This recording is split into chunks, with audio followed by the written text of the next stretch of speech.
So over here you can see that I have a bunch of shapes which are not aligned together. So if you want to align them very easily, then you can select out all of the shapes right here. Then you can right click and go around over here, and here you can see the alignment option right here.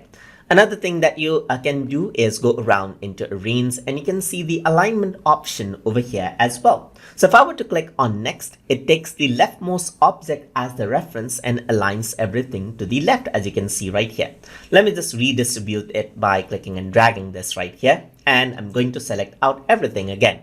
So you can go around into arrange again and go to align, and you can center this out as well. So it takes the left and rightmost object and takes that as a reference to align everything to the center.